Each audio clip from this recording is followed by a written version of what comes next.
My question is very simple.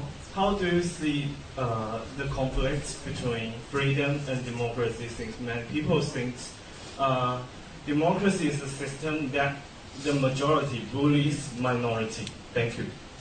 So whenever somebody starts off a question by saying it's simple, you know.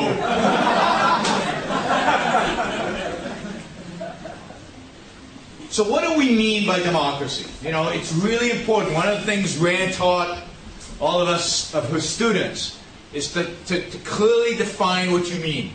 What do we mean by democracy? Democracy, in its original intent, means majority rule. It means we vote on everything. Majority rule is a form of tyranny. Majority rule is a form of tyranny. It's tyranny of the majority over the minority.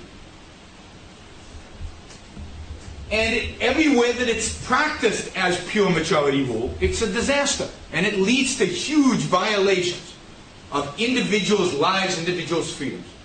The minority always suffers under pure democracy.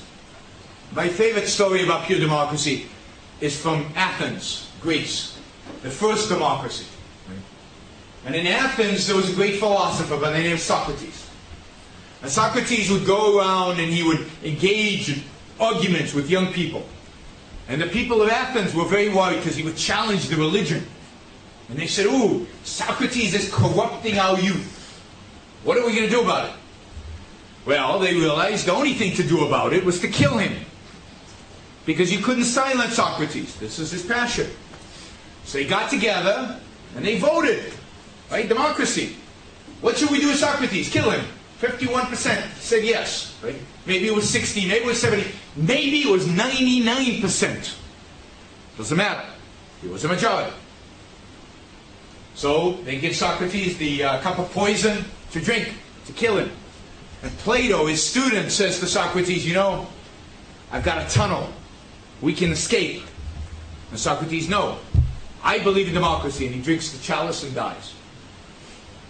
You see, in democracy, there's no freedom of speech. There's only the freedom of the majority to determine what speech is. Socrates, they didn't like what he said, so they ruled him out. This is why, I saw 1776 in one of the slides, right? This is why the founders of America were against democracy. They established what they called a constitutional republic. They said minorities, by the way, what's the smallest minority? The individual. So they said individuals, minorities, have rights, have freedoms that no majority can take away from them. For example, they have a right to speak. Socrates, right? They studied history. And no matter how many people vote to silence them, that's wrong. You can't do it. It's not democracy doesn't work here. You have a right. I wish they'd said this. You have a right to property. You have a right to use your property. Do with your property as you will, as long as you're not hurting other people, physically, coercing other people. You have a right to do with your property whatever you want. Nobody can take that away from you, even majorities. So they had a Bill of Rights, they had a constitution that defined minority rights. They called it individual rights. And individual rights are freedoms. Freedoms of action. The freedom to act in reality, to pursue your values. And no majority can take that away from you. So I am against democracy as majority rule.